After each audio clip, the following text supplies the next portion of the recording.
Wait a minute, because I just want to get this done. Wait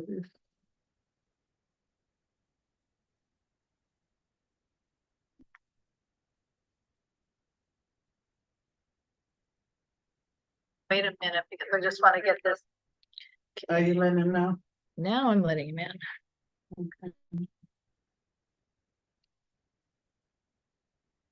Okay.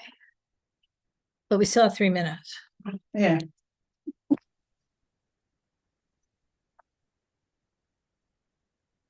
What made you come today, Elizabeth? Get a beat on a couple of more issues that I haven't done before.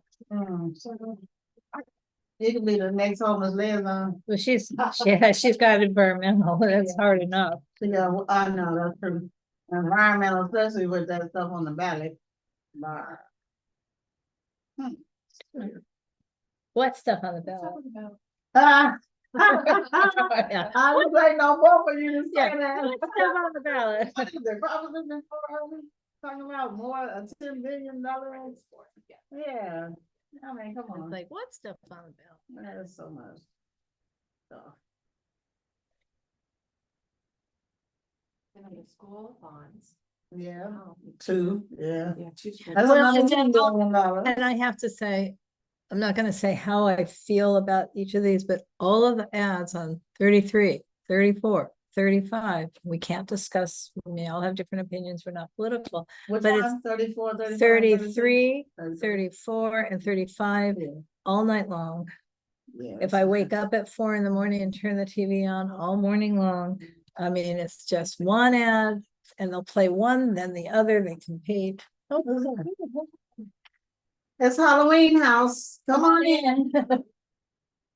Green. That was Korean. I'm like, come on, it's Halloween house, like last year. We'll go around, yeah. Yeah. You been, oh, yeah. Oh, yeah. Oops. Wait a minute, how come our video's not up? Wait a minute, you guys, there is an issue here.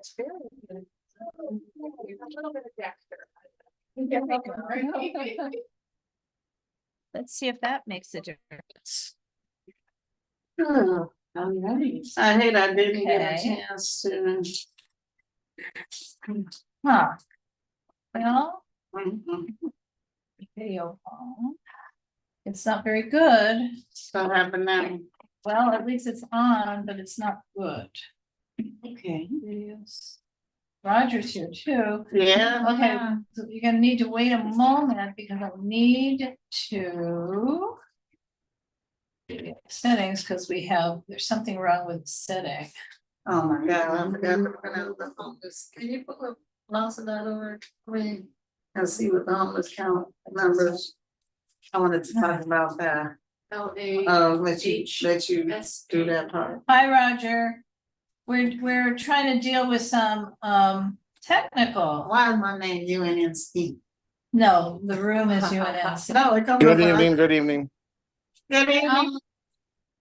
Oh, Technical difficulties waiting on Laura. well, I think we're just gonna be stuck. What do you mean stuck? Well, see how it's kind of waving? I don't know how to fix it. Now that's okay. Right, Yeah. I think this is just the way we are.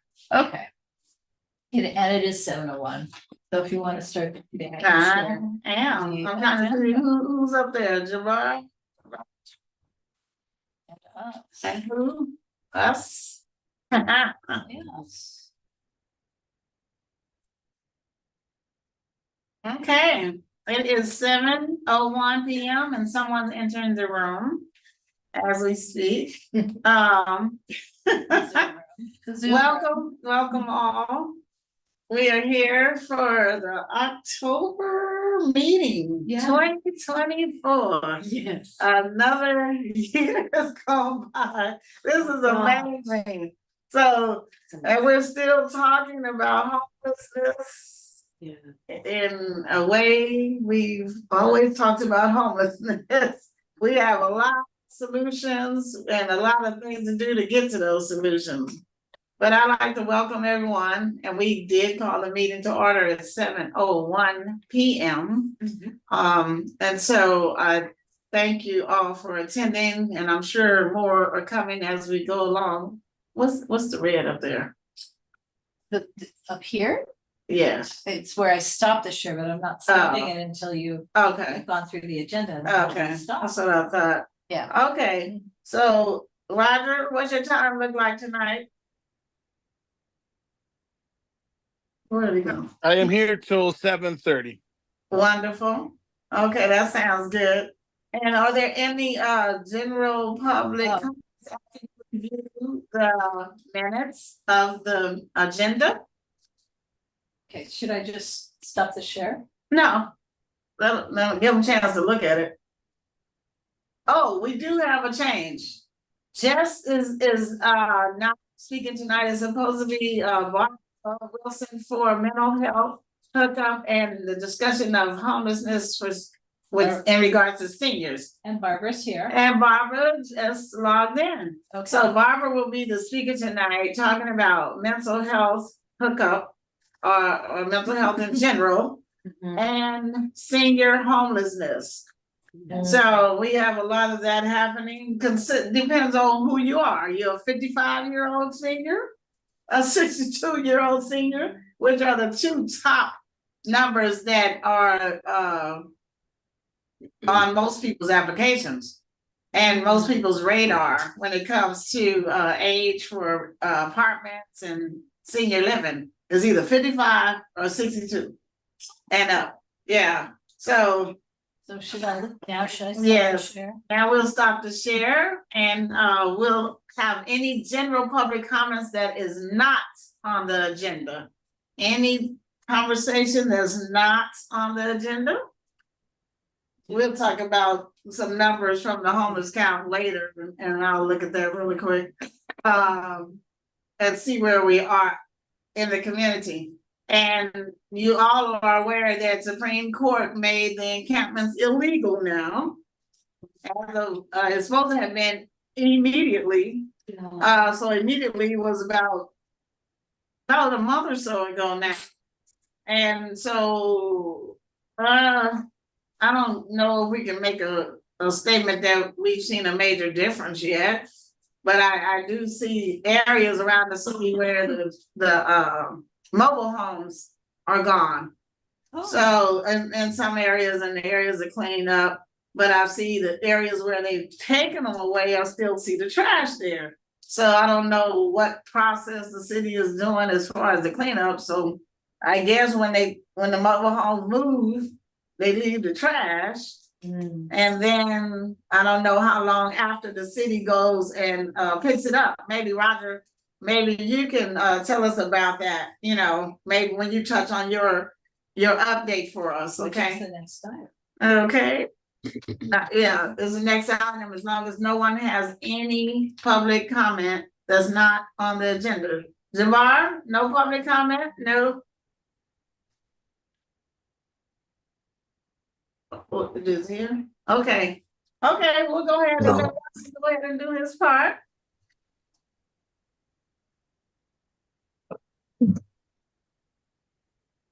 Rogers, this is our CD10, Council District 10 update, and which is where we're located right now. Good evening, everybody. Like Tori said, my name is Roger. I'm the homeless deputy for Councilwoman Heather Hutt. Just really wanted to piggyback on what Tori was talking about RVs and what our goals are now and what we're focusing our attention on, real quick, just to touch on what we feel very proud of, what we've done, the work that we've done. We've gotten a lot of numbers back. Losses getting better at being able to track things now ever since the homeless count and being able to get numbers more accurately. And over the 3 years that I've been here and the 2.5 that Heather's been here, we've been able to house close to 900 people. We know that 72% of the people that were placed in interim housing have been placed in permanent housing. So that's a very good number. Retention rate is over 90%, which means people that get housed stay housed because they're being housed properly.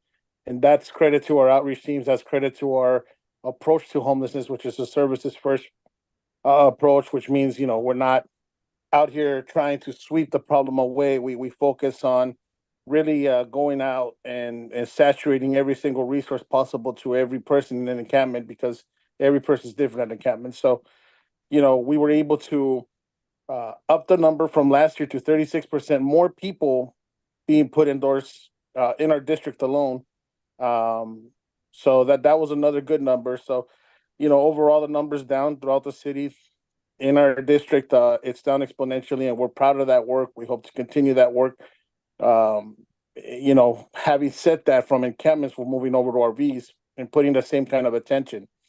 A lot of these RVs are done by operations. So when they do leave, we make sure that we have our Liaison teams there to clean up and make sure that we leave the area, in a safe condition, a clean condition for everybody. What we have noticed is that because of the longevity of these vehicles being there, the community or people that drive by the community have a sense of, oh, hey, since we saw trash here, maybe this is a good place to dump things here. So it becomes illegal dumping. It becomes an eyesore for the community. One of the biggest locations we have of that are 23rd and 8th, right next to the freeway there. That location's been cleaned up a few times, and people just keep thinking that's an illegal location, a location where they can dump their stuff. It's not. So we're trying to keep up with that with our rapid response team.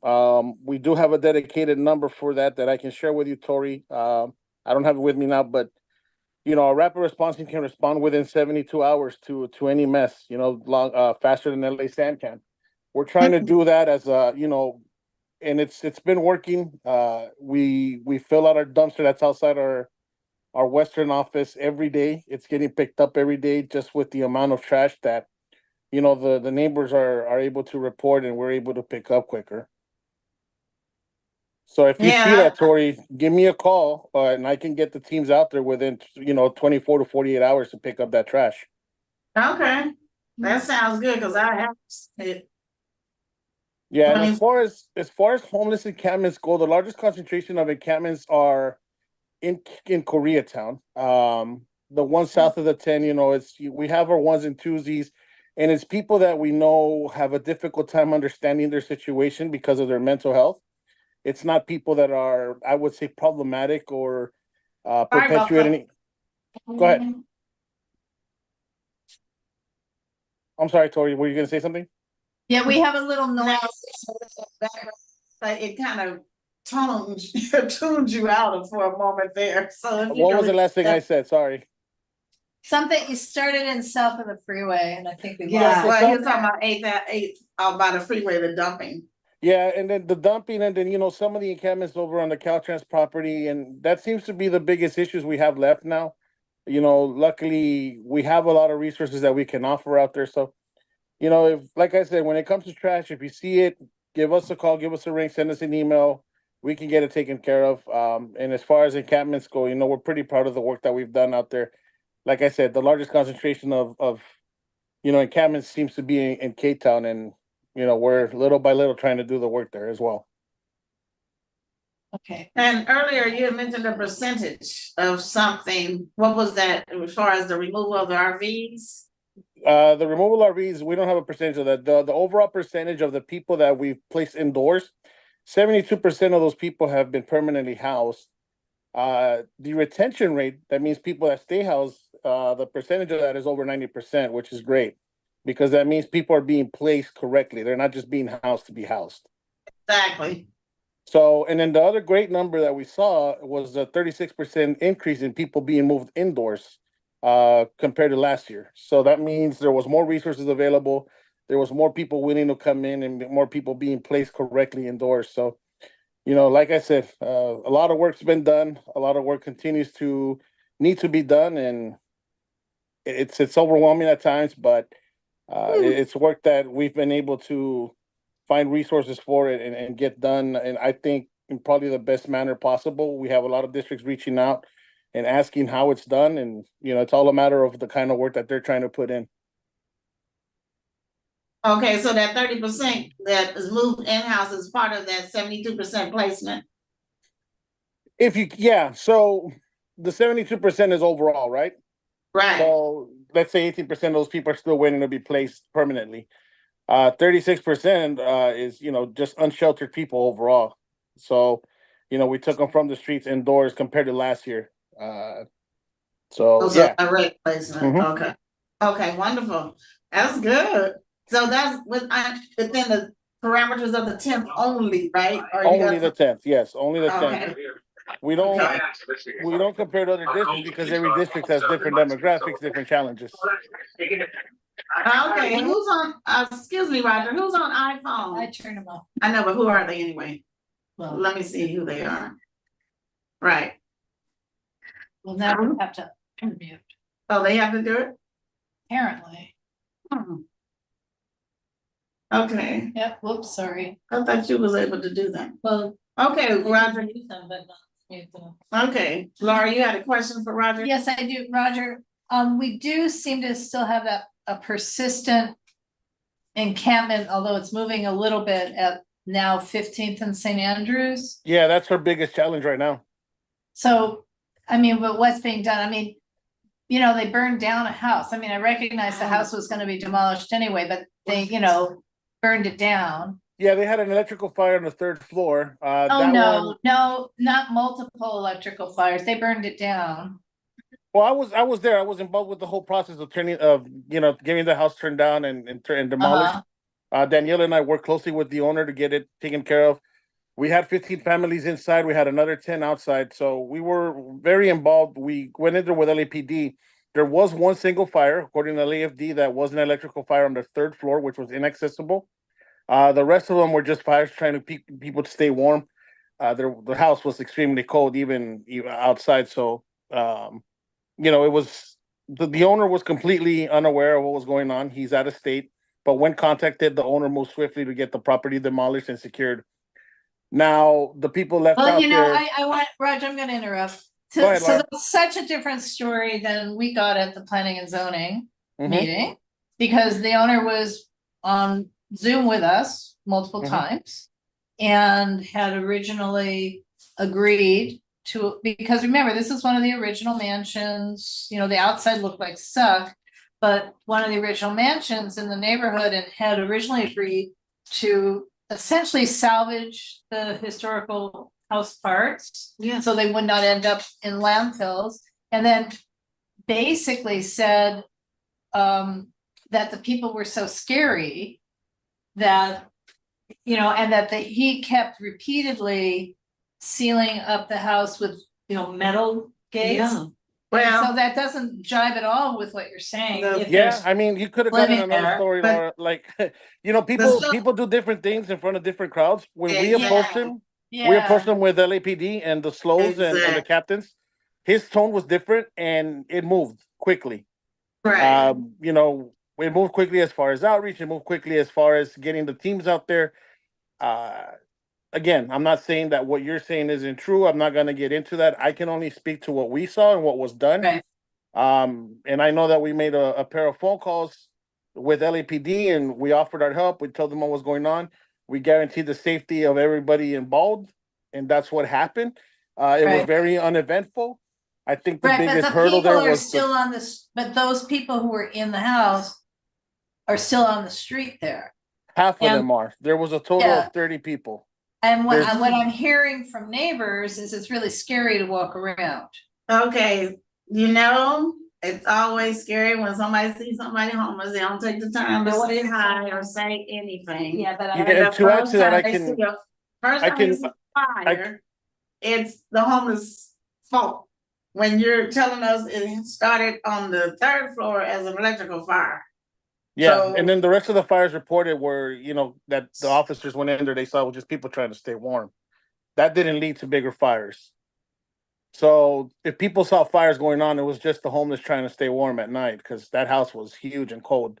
But that didn't lead to any bigger fires. The big fire on the 3rd floor was an electrical fire.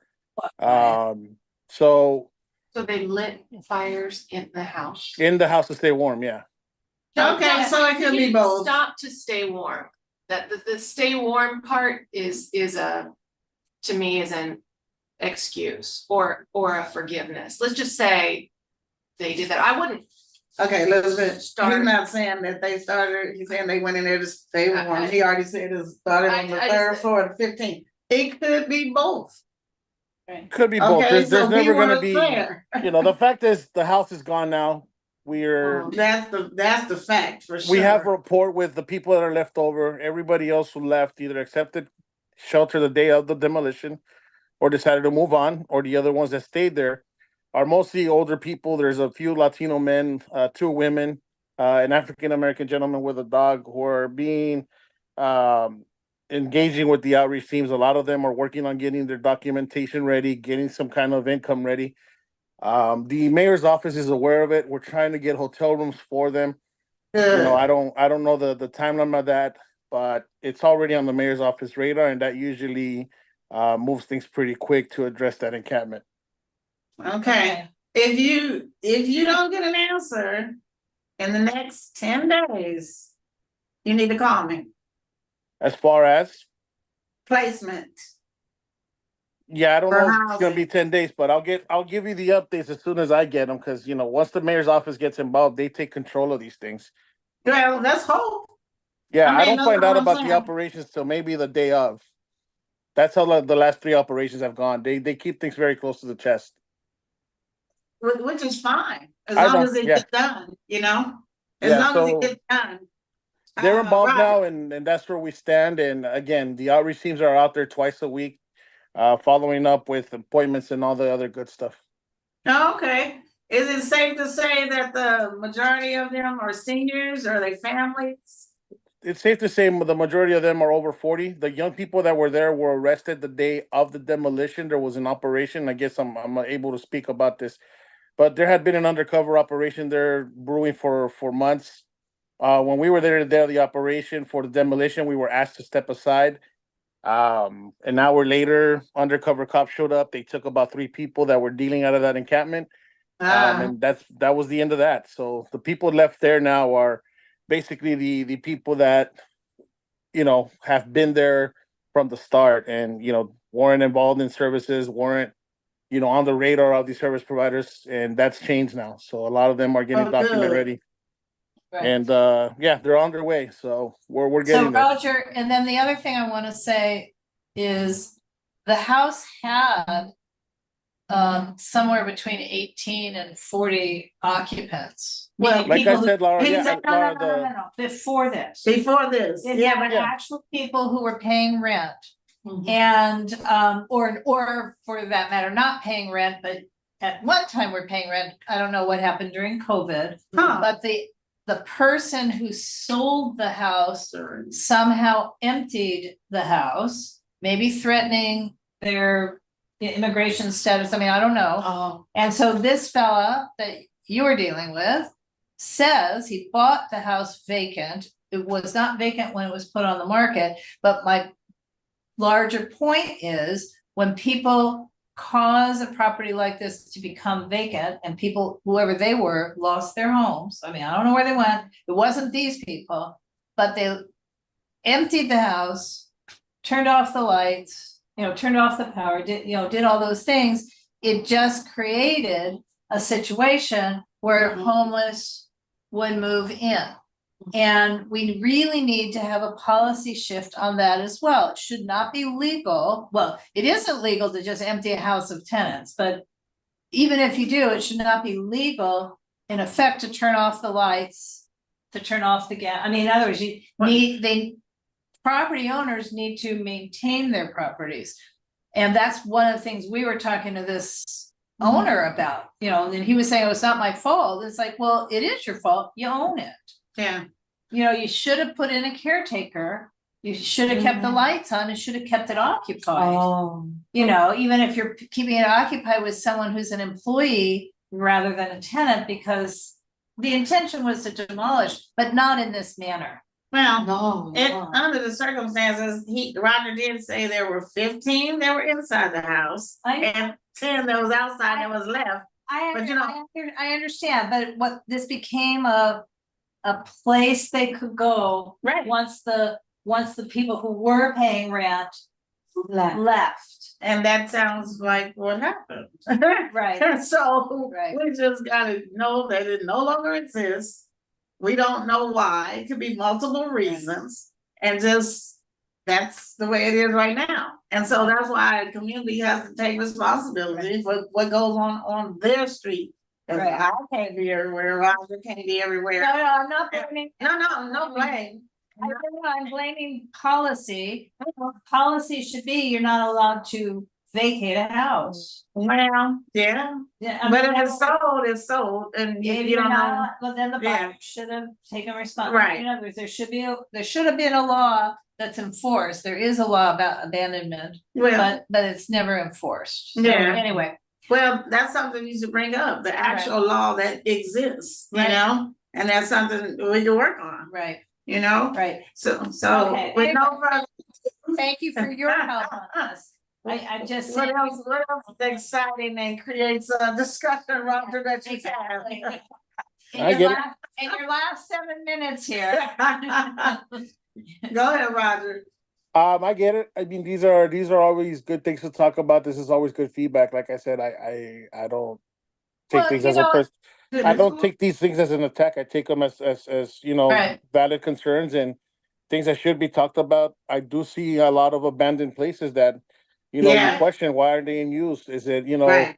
is it an infestation issue? Is it a safety issue? Is it, things, sometimes properties are deemed unlivable. Sometimes properties, are have a lien on them and can't be, they have to be vacated for one legal reason or another. I don't know. Yeah, That's not my, that's not what happened here. well, that's not my It's gone that's now. not my expertise. I think gone. we're focusing on one single property, but overall, I think that I Right. see it and I question it as well. As to why things are the way they are. I think the status quo is unacceptable. I think that we need Right. to eliminate the red tape that causes these vacant properties because they are a target for squatting. They are a target as Yeah. we've seen anywhere. No neighborhood is safe. Yeah. We saw those two mansions in the hills that got taken over by squatters and immediately for better lack of term, defecated on by graffiti artists and squatters. So Yeah. it's not exclusive to the 10. This is citywide, this is countywide. And I don't think a city policy is a thing here. I think it should be statewide that, we take better care of properties that switch from one opportunistic landlord to another. So, some of these properties are a tax write-off to people for one reason or another. I've heard it all. So, it's a Right. valid concern, Laura. It's something that I wish I knew more of. I'm not involved in policy. Homeless is my thing, and it's a good thing to talk about. It's a good thing to bring up when we are talking about policy as to why it isn't being enforced. Is there no budget for that kind of department, for that kind of follow-up? Just to give you a quick example, as far as enforcement goes, I had a friend who bought a house in Burbank. They've been every week they get cited because their trash cans are inside their property by 4 p.m. They can't get out of work by 4 p.m. So they decided to put their house for sale after a year because they've been cited more than they've been home. Wow. So they have the time to enforce those things. There's some little kid that gets off a stool or Alright. something. Yeah, it's little things like that. And if we had the chance to enforce, believe me, we'd be collecting a lot more money than we are. That's true. Now Elizabeth has a question for you. Yeah, I wonder what kind of statistics you gather about the unhoused here. Because one thought is that we might find housing for those people who are counted, but there might be more coming in. Yeah. I wonder how many people are coming in from out of state, out of town. And what do you know about that?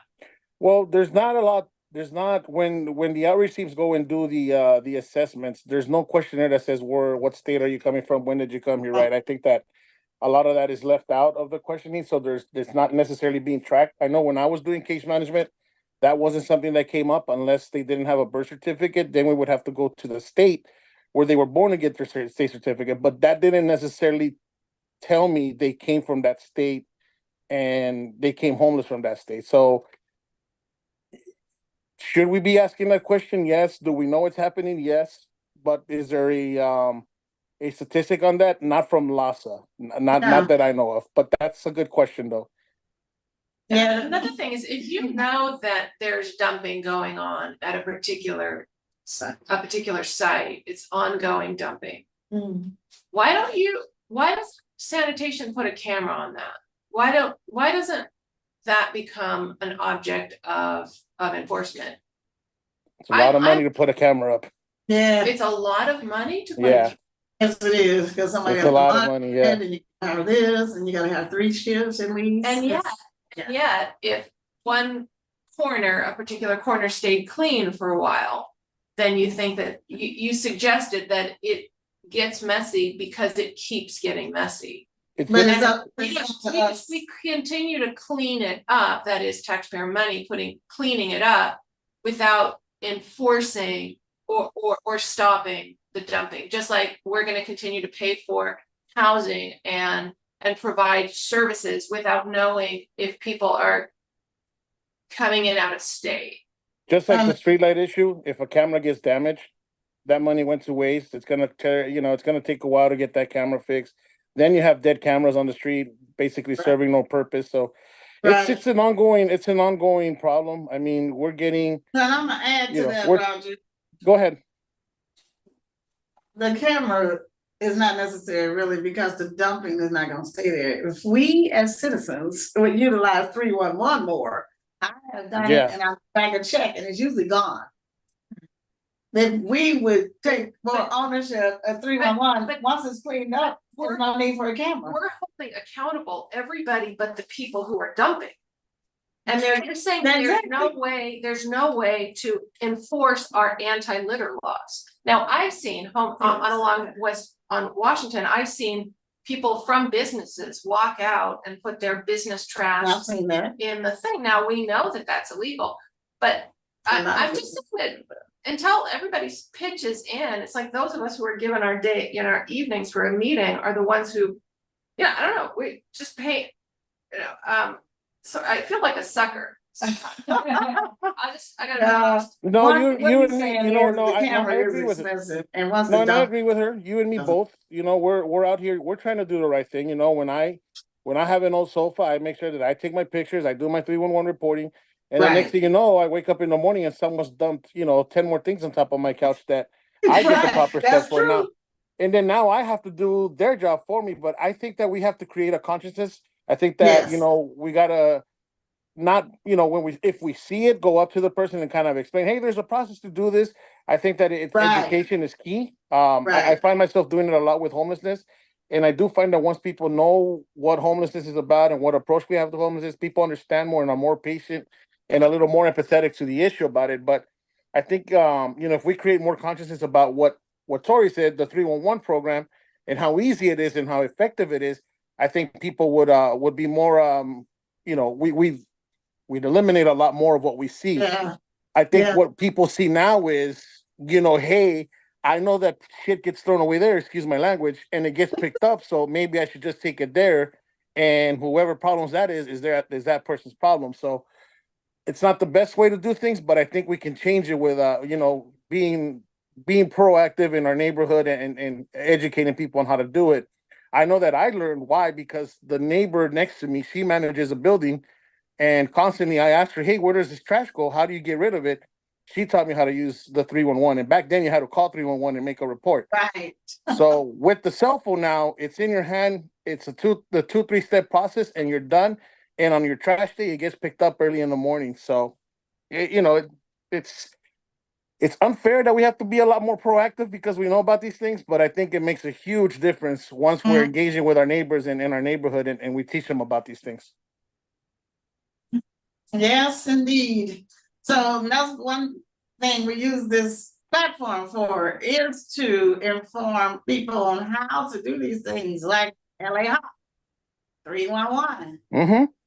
the circle team. There's a lot we can be doing. The non-emergency police department, Yep. to they're get to they're the online. circle team. So there's a lot that can be done on an individual basis, and it's not like you're gonna get 10 phone calls from one corner, because everybody's not doing it. But instead of complaining, just say, hey, I can take care of this myself. Dial 311, or send the app, send the picture. Then come get it. Yeah, Well, it's 7:30. yes, so Roger, anything else? It's 7:30 for you. Yeah, I gotta get on. I got the thing, and I want to be completely transparent. I have my therapy sessions on Thursdays, so it's hard for me to make time for other meetings. But Tori, you know me, you know where to reach me. Laura, you know we're always available for any kind of concerns. Yeah. I don't believe in complaints. I believe in concerns. Yes, So please don't feel like you're being overwhelming with complaints. If we don't see it, you guys do. It's a big district. right. As far as homelessness, I'm the only one covering it. So if you see something, let me know. More than likely, I know about it. But if I don't, then I'm grateful for the eyes, and we can do something about it quicker before it gets worse. Excuse me, you're not the only one coming in. No, Oh, of course, Tori. we have a couple of advocates out here. Yes, ma'am. So you keep that You know in what I mind. meant But on my before end. you leave, I want you to know that we do have a therapist on the line. I want you to get her number for future reference as well. Okay. So Ms. Barbara Wilson, could you give your number to everyone?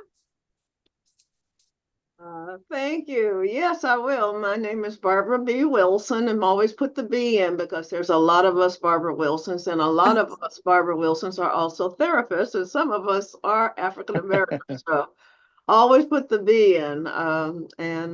Give him your number really quick. He has to leave. My number is area code 818-517-9902. That is my cell number. 517-9902. Right. And I'm going to put the official number in the chat as well. See, Roger, you got the cell number, so. I feel special now. Thank you, Barbara. If you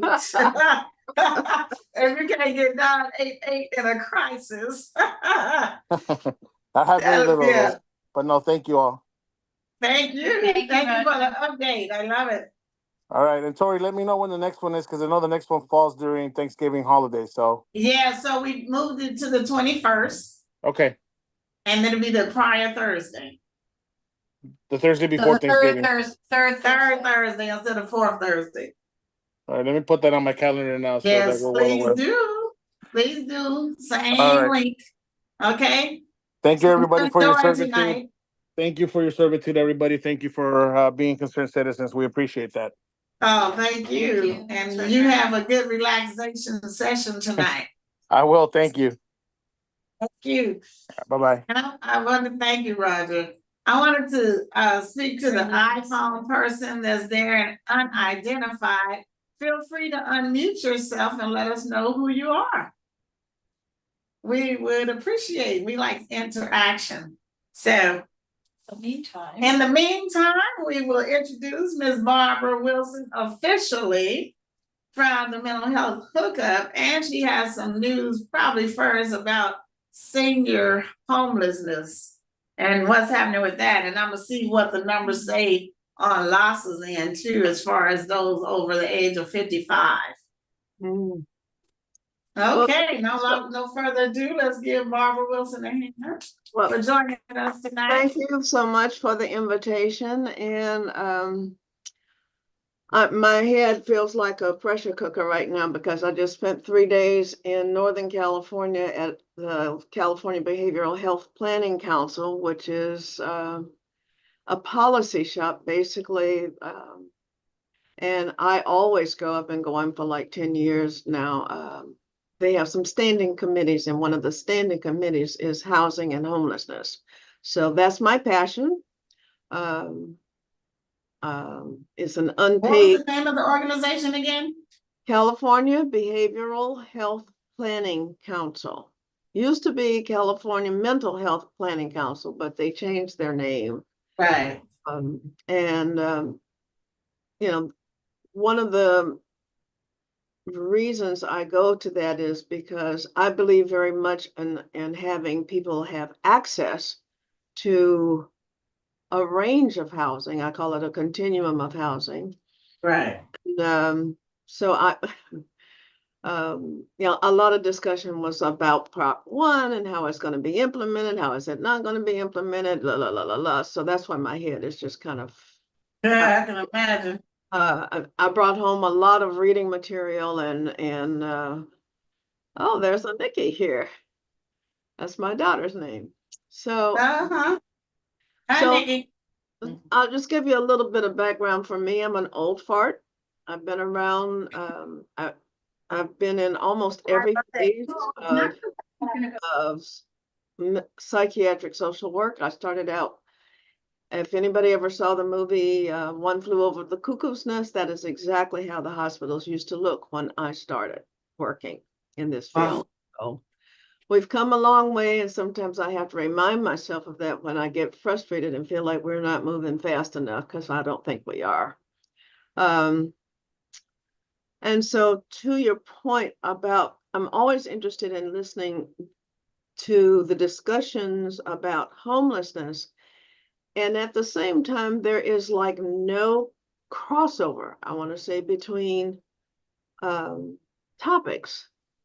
You know, there's the homeless track, and you guys have regulations and definition of who is exactly homeless according to what definition is being used this week. And then in mental health, which is my lane, we also have housing that is being decimated because of lack of funding. And so I've always been curious, and I've been advocating for more crossover between the two camps, because there are people that I work with that simply will not succeed in their own apartment at the time you get them. That does not necessarily mean that they will never be able to manage an apartment, but simply that when someone has active psychosis going on, it is not exactly the kindest thing toward their self-esteem to put them in an apartment. Serious mental health is a disease of isolation. So you take someone who is already, their grasp of reality is not functioning very well, and then you put them in an apartment and say, call us if you need us. Well, I'm just want to give you one example, just to give you an idea of who I'm really concerned with. We see people mild to moderate, no problem. You know, their lives are working pretty well. They come in because they're going through a trauma right now, a divorce, their mama died or something. So, you know, we do see those people.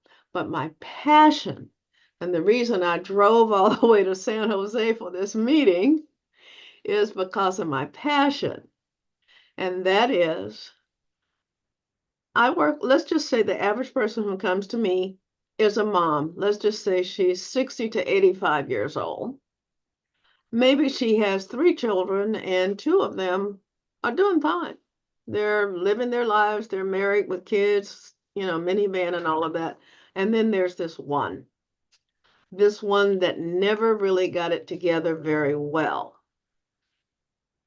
Now she's 65, 70 years old. If there's a dad on the scene, maybe he's now getting a lot of health problems. Now mom is trying to toggle between that one and dad whose health problems are, and then now she comes to me because she's real. I call myself the last house on the block. People don't come to me first. I wish they would, but they don't. They go after they've gone to the #1 psychiatrist in Newport, or the #1 psychologist in Westwood, or, you know, the Mayo Clinic. When they have exhausted all of those remedies and their adult child, many times it's their child, is still having serious mental problems. They're all out of ideas, and they're mostly out of money. And they're looking at end of life issues. And big question is, who's going to take care of this one when, and they always put it, if something happens. And what they mean by that is when I die, but they don't say those words. Now, if they had an adult child, same age, that had intellectual disability that was connected with the regional center, they would not have this problem. But for our people, I call them my peeps. You know, my people are, I'll tell you who my people are. You can recognize them standing in the intersection of a busy street with their grocery cart, full of their belongings with their Bible preaching and their dog on a rope. Those are my people. Okay, have you seen this person before? Yes. Okay, now you tell me it makes sense to take that person and put them in an apartment. Mm-mm. I would argue that that's unkind and inhumane because it sets them up to fail. Mm-mm. They're not going to go to the case manager and say, I need medications. They're not going to do that. They're not going to apply for disability benefits. And you notice one of the sets of initials after my name is EDPNA, and that is a credential that I have from the Social Security Administration so that I can file claims for people that need SSI or Social Security disability and get paid directly from them, not wait for my client to remember to pay me. So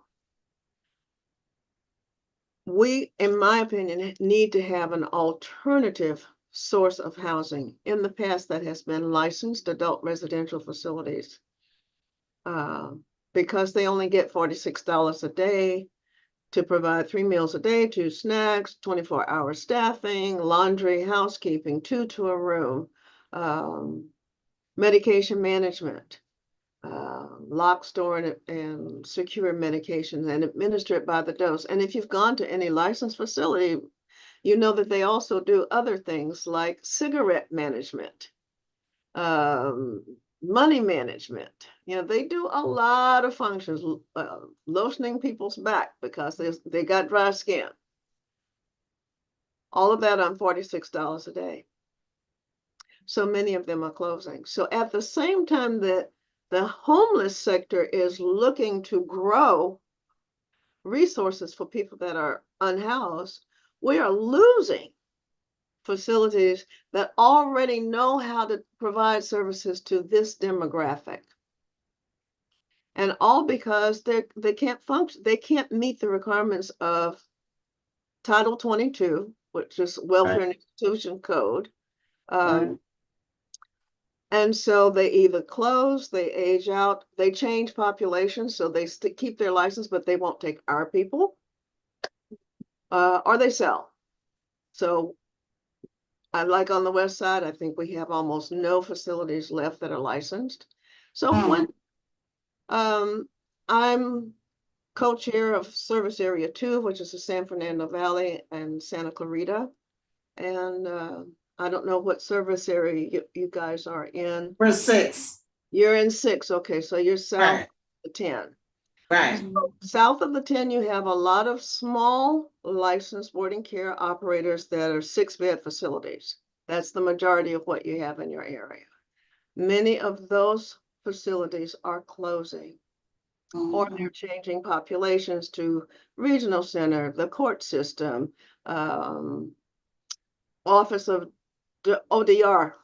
And so actually you also have within the county of Los Angeles, you have different departments competing for the same beds. Right. And they pay different rates. So if I was a boarding care operator, why would I want to take somebody at $46 a day if I could take somebody for $146 a day? So that's kind of my passion. So just to go back to homelessness. Is the funding all state funding, county funding? Do you get federal, is there federal funding for these? Well, when we talk about adult residential facilities, those are licensed by the state and they are free to take whoever they want to take. The base rate is set by the state legislature. So part of the money is coming from the federal government, that is SSI or Social Security disability. But if they are short, like just say it costs, I'm going to make up a number here. Let's say they cost $1,500 a month. And let's say my guy only gets $1,200 a month. Well, now I can go and apply for SSI to cover the gap. But many of the licensed boarding care homes start at $3,000, $2,500 for a shared room. How's my guy going to get in there? But I'm confused, because, so essentially, if they go into a residential licensed board and care, their SSI is going towards their housing and boarding. That's But you correct. just said something about $46 a day. Well, if you That's take, Okay. reimbursement. Can I say something, Barbara, not sure. really quick? It's apples Yeah. versus oranges. It's $46 a day is what the state pays to the residential care owner, board and care they pay owner. it to the resident. Right, for the resident. No, Pay they it pay to- it directly to the resident, and the resident then is responsible to pay the facility. Well, But yeah, then- but then she said some federal funds are given to certain, but that's the SSI and SD. I'm SSDI. not No, no, arguing she with you, knows, and she it sounds knows. like you really know your stuff, and I'm listening carefully, I just wondering. How, I was thinking, federal, state funding. I know what Elizabeth's asking. She's asking if they only have income that is SSI, SSD, and they paying the maximum of what they can pay, and there's still a gap. How do you plug that without, And with that something is other our than problem. SSI? That Right. is our problem right here, right now. And there's multiple shenanigans that go on. In Orange County, not to call Orange County out as being different than, but for many years, what some of their providers did was to have the family pay. And then if the family receives the SSI, see, there's a little law that in Welfare and Institutions Codes that facilities can't surcharge on an SSI resident. So if the rate is, again, I'm going to just use 1,500 because I like zeros. So if the rate is 1,500 that the state allows, but the facility charges 2,500, that gap, the facility is not allowed legally to charge the gap to the client if they're on SSI. Right. Well, so what some providers have done is to say, "Wait, we don't want to know anything about the client's money. Mom and dad, our rate is 2,500, take it or leave it." And they go, "Oh, that's kind of steep, but we can get that 1,500. Now we're only paying 1,000 out of pocket." And so that's the way some people work around it. Another way of working around it, there's this is part of what I do all the time. I had 2 patients trying to move today. Oh, but anyway, there's something called assisted living waiver, which we see more of in the older adult market, because I defy you to find a residential RCFE, residential care facility for the elderly, which is the legal term for older licensed boarding care homes for older adults. And why would you want someone in a licensed facility versus an unlicensed facility? Well, let me tell you why. One is from a consumer perspective. If a person is licensed, you have someone that provides oversight, even if they don't do it your way. Therefore, you have some place to complain if they are doing things that you're concerned about. In an unlicensed facility, there is no oversight. Now, from a community perspective, licensed facilities tend to be more kind of stable, good neighbors. Many of them have been around for 20, 30, 40 years. I see some facilities where, the parents that started the facility have aged out, but the kids have taken it over. So there's a lot of continuity of care for the residents. So that's one of the advantages. People many times I want to call it fictive family, because people with serious mental illness, many times their families get kind of burned out. But they form relationships with the people that they live with, and they get their own community and in their own favorite 7-Eleven that they go down to every day and get their Slurpee or whatever, so they begin to build community and their life. It also is a key ingredient for them to build their life beyond housing, like getting job training, like getting a therapist that they're willing to talk to, like showing up for appointments on the same day that you're supposed to be there. You know, those are the kinds of things that begin to happen. I have 3 people right now that are in the program to train to become peer certified people. And this is one of the things we fought for years. And I don't know if you're familiar with this program. So I don't want to bore you, but I also don't want to assume that you know stuff that you don't know. Which program? So we finally got a bill passed that people with quote lived experience, also who used to be called patients,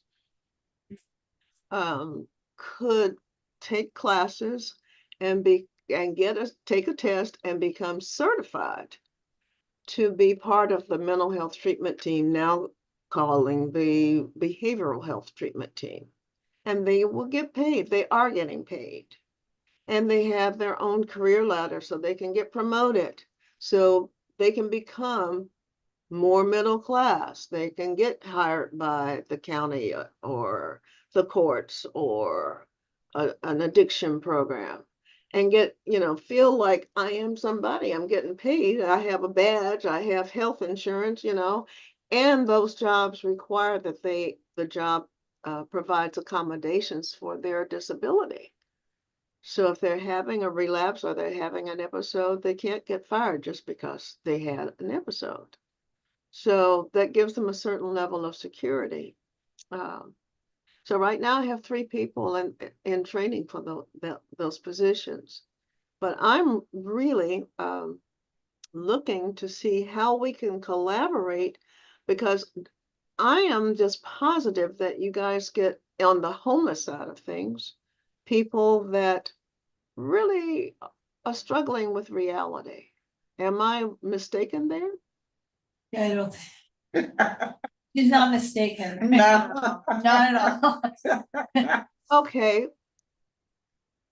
Pastor I would J. love you to- want to say anything about that? I would love to be willing to collaborate we're a very small nonprofit organization. And the reason we're a nonprofit, one of my friends said, Miss Barbara, I never known you to make a profit at anything. So, you're just being honest.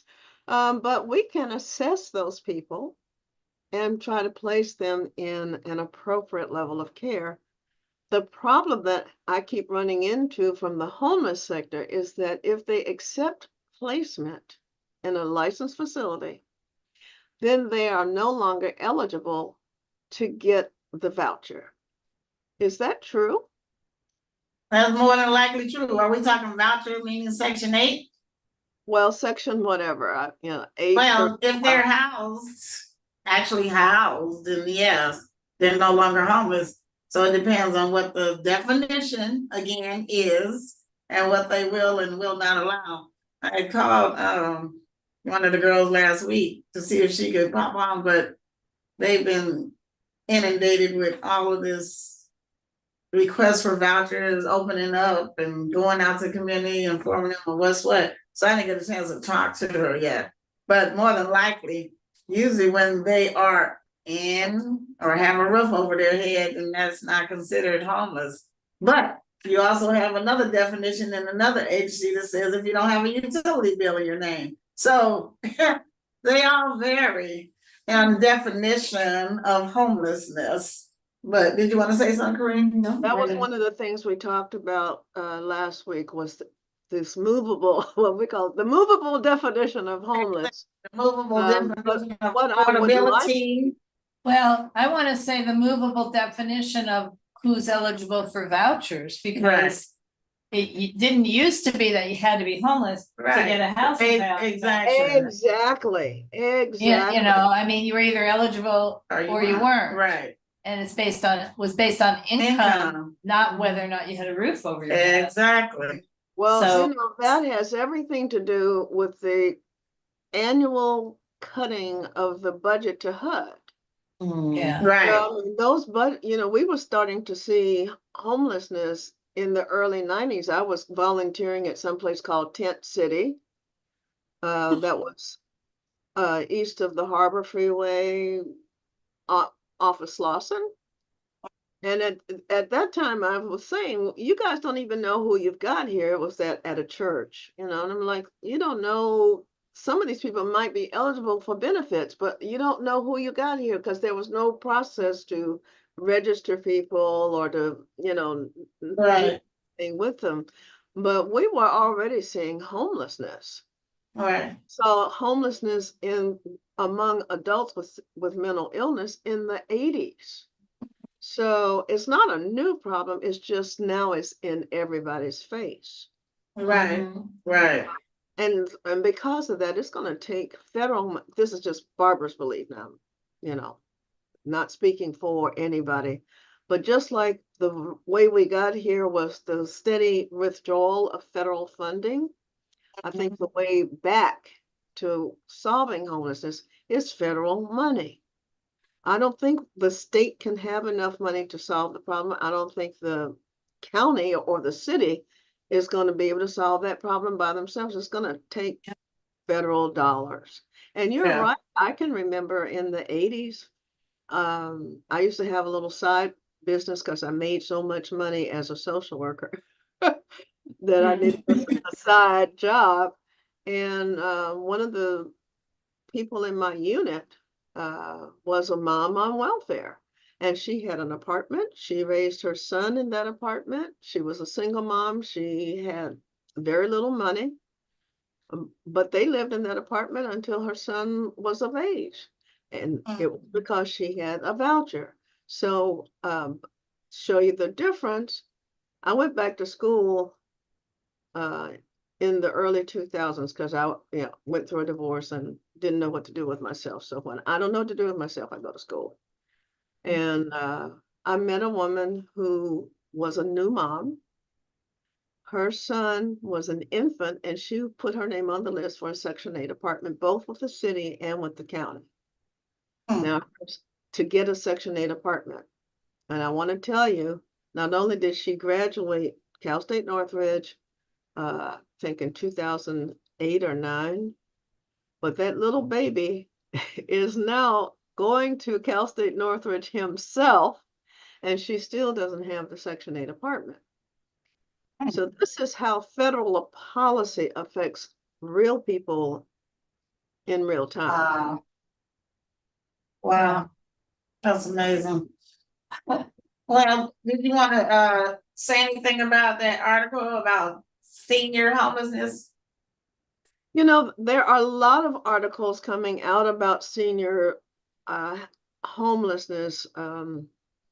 If And I just made a few notes because, again, I didn't want to bore everybody. I kind of like to look at how we got to situations rather than just here we are today. And looking, according to my notes, there was an increase in homelessness with older adults. It goes back to the 1870s. It increased in the 1980s. And Wow, homelessness among older adults is not limited to California. It's not even limited to the United States. Homelessness among senior citizens is on the rise internationally, especially with those countries that adopted the Reagan, Margaret Thatcher right, trickle-down economics. right, We know what trickle down was just poverty. I did see something about homelessness among this population spiked 2017 to 2021, which is about the length of COVID.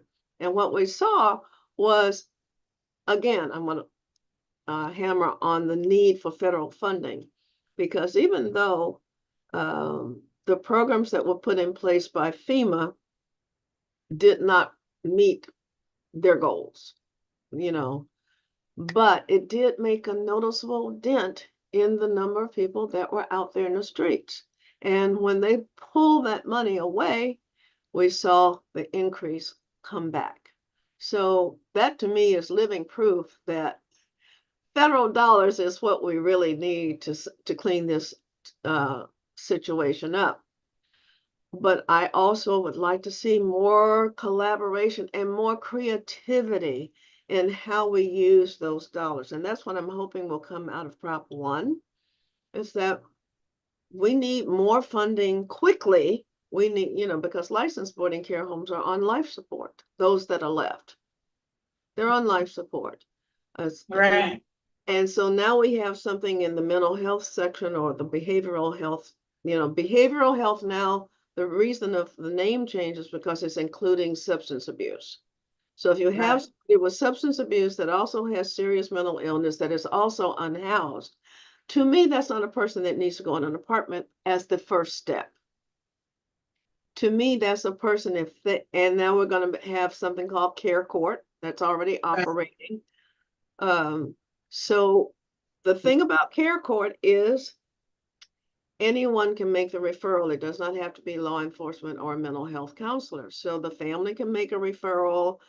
You can make a referral if you have someone in that is just not functioning and not willing to receive any kind of treatment because of their mental health, not just because they're not willing, but if they're not willing, they can't comprehend the severity of their symptoms and how it's interfering with their life. Those are the people that we're talking about that maybe need to be able to go into boarding care, but they also need to be able to exit boarding care when they're ready, when they're more stable. And that's what I'm hoping that we can begin to develop some kind of cross referrals Barbara, I'm fascinated by the idea of the federal government getting involved in it, and I can see, and then it would therefore it really have to be a bipartisan issue. And when I think of reluctance for, say, more conservative states, senators, whatever, Congress people to commit to this issue, it's because it feels like the system as it is, and the great compassion that I'm hearing in your voice and from the stories you're telling, and I'm pulled by them. At the same time, just the last conversation, we talked about the same person, this being an owner of a house, having two very different stories for different groups. And so while we say you see a person and you have great compassion for them, and they have their story that they tell you, and a story that and so that deserves services and it deserves compassion. And some people see that a homeless person in an encampment has more compassion towards them than the person in the house that the encampment is in front of. So what I look for is to straighten out what's fair. And it comes to mind that saying, closing time, you can't, I don't care if you go home, but you can't stay here. You can't stay here. So we're going to give you, can we work with, and I feel like I've worked with Republican Congress people, and it feels like I could work with them if I say, listen, we're going to get five options, and you're going to take one of them, because staying on this corner is not, or in this encampment is not one of your options. Now, is that happening on any level in this situation? So, because when I get people referred to me, first of all, let me just explain. I don't work for the Department of Mental Health. I am not an employee of any of these large systems. Whether it's housing or courts or whatever, I've aged out. So I get the opportunity to watch how they're working or how they're not working. And when I get someone referred to me that is unhoused, the first thing I do is get them to a medical situation and have them assessed. I don't ever take somebody in one of our homes right off of the street. because I don't know, they might have scabies, they might have whooping cough. You know, I don't know what's going on. I'm not a nurse and I don't have that kind of equipment. So before I take anyone in, I get them scanned. They have to have a TB clearance, some lab work. I don't know what's in their system. I don't know if they've got meth in their system or if, you know, I don't know. But there are people that can tell me that information. So I take them, and if there's a family member or somebody that knows them, I'll have them meet me at the emergency room. And I'm perfectly content to sit with them all night until we get all that done. And they will not move until all of that's done. Because I need to know. Plus, if it's a licensed facility, they're required to have a physician's statement that says they don't have any communicable diseases. So there's that piece as well. So I can't take somebody just off the street and say, well, hi, I have a bed for you. Now that might irritate a lot of people because we don't move as quickly. If they need housing right away, there are some some unlicensed places that might take them. I'm not always comfortable with that. And I'm very reluctant to get involved with an unlicensed facility. I know they're there. Go ahead. I'm gonna stop pretty soon because but digging into the subject is amazing. And it seems to me that somebody in this situation is probably craving stability of some kind. Stability, so like, I know where I get my water, I know where I can use the restroom, I know where I can get my food. And so if you say, well, if you do this and this and this, and you know, then we can possibly get you a house you've never been in before. A situation where it's strange to you, they're gonna say, no, I'm okay. I'm actually okay because I got my system down. I'm just saying. Some do, some don't. Some don't want to be housed at all. But when you say license, what is your definition of license? Because you know, this agency license, this agency contracts, this agency is investigated. There's only one for definition of licensed adult residential facility, and that is just the adult. Okay. that comes from the State Department of Community Services. Let's see. Yeah, care licensing services. Yeah. Community license. Yeah. I mean, I do know some unlicensed facilities that will say they're licensed because they have a business license, but no. It does not matter what other stuff they may have. If they don't have that, and if you see, here's what I tell parents. You don't have to worry about trying to figure it out. If you see people more than 2 to a room, you know it's not licensed by the state. Because the state does not care how big that room is, you can only put 2 people in there. Yeah, that's one indicator. But you have so many programs out there. And if you see refrigerators in the garage, there's another tip off. They're doing that intentionally so that they don't have to get licensed. But that leads to a lot of fights because you got 2 or 3, 4 people sharing a refrigerator in the garage usually. And then somebody comes in and says, well, who ate my last piece of cheese? And now on the clock at 2 o'clock in the morning, you got a fist fight going over who ate my last piece of cheese. You don't have That's that true. license. They have skills. I'm gonna say, well, we waited in this area for somebody to be placed in an adult licensed facility. We've been waiting for a long time. So I use a lot of residences that are contracted with LASA. Some that's not. And then I matched a couple of people, friends who have brave enough to take people in or take my word that and it's been working over the years, and they get along fine, and they get a job, and they pay the rent. That is fine for probably stabilized. 80% of the people that are unhoused. Pardon me? I said that is fine for probably 80% of the people. Right, that are right, but unhoused. not for the I'm mental looking behavioral at issues. that small band of the 10 or 15 or 20% of people that if you put them someplace, they will not thrive. They will That's not. true. They will true. not. That's true. They will not apply. I had one girl. That's true. Threw us out 3 times.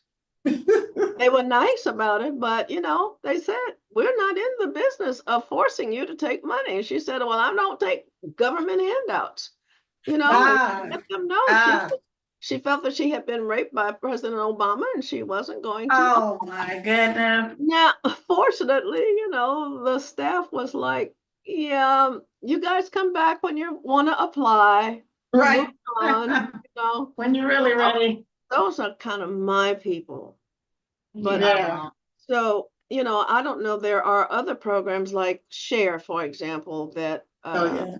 is very good with that population of they just need a place, they need a bed that's consistent, they need some place to put their stuff until they can kind of get on their feet. And by the way, they're also engaged in the peer certification program, but Oh, yeah. they do a Yeah. lot with people that have co-occurring disorders, you know, a little bit of drugs, a little bit of mental illness, a little bit of down on your luck. They're Right. really good at getting those people back. You know, the average person that I work with isn't interested in applying for benefits. Yeah, there's a lot. that Think don't about want that. to. I mean, there's, That's true. you know, but I will say I do write a handbook to help families and people that don't know much about the mental health system, because it's very hard to find what you're looking for when you're looking for it. And it's here it is. I think you can see it. It's going in and out. Going in and That's out. your virtual Yeah, background. the virtual background is blocking it. There you go. Oh, now both of you disappeared. Hookups. Handbook. Handbooks. Mental health, the mental health handbook, and a guide to understanding California's mental health system. And I wrote this for families, but I'm happy to I do some in-service trainings for staffs, because like you guys working with the homeless population, I know that you're encountering people that are highly symptomatic and might need mental health services. And how do you get them mental health services? I just, I made a joke today trying to get one of my clients moved. I was like, how many people does it take to change a light bulb? It took 5 of us to get this guy moved because of the biggest barrier was the Department of Mental Health. And if Wow. we were all set to move this guy on October 1st, and on September 30th, we get a notification that because of a departmental policy change, the funding was going to be held up and he had to be pre-approved by the funding, or he would forever not be eligible to get the funding. What? Yeah, so it got held up until today. Oh. And the client began to relapse because of his Oh. anxiety.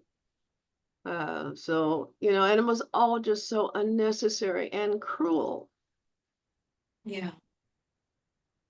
Wow. So you actually got him housed today? Got him housed today, one hiccup after another. The TB test had not been read, so we had to get him over to have the TB test read so the form could be filled out so that he could go. Wow. So he is out as of now. He's out. But, you know, one hiccup after another all week long. All week long. And if we didn't get that done by tomorrow, he was going to be homeless. Because Wow. was he had to leave by tomorrow. Wow. And that happens to so many people, even with the interim housing, when they move from interim to permanent. That's what happened at the hotel. They moved a majority of them to permanent housing, but there's a few that fell through the cracks. Oh, like- yes, that's Yeah, the falling yeah. through the cracks is why When they moved from Project Room Key to closing to become interim housing, a couple fell through the cracks. But I ended up helping a couple of them because they had a voucher, and some landlord was kind enough to give them a 2-bedroom for their 1-bedroom voucher, which is really what this price should have been in these places anyway. It was the amount that the 1-bedroom voucher would pay for. Just because of the rising of the rentals and everything, she just happened to be not a greedy landlord or one that was willing to give it to them. And at the same time, somebody said to me, here, I have a 5-bedroom, 4-bathroom house. Tori, you can have out of here what you want.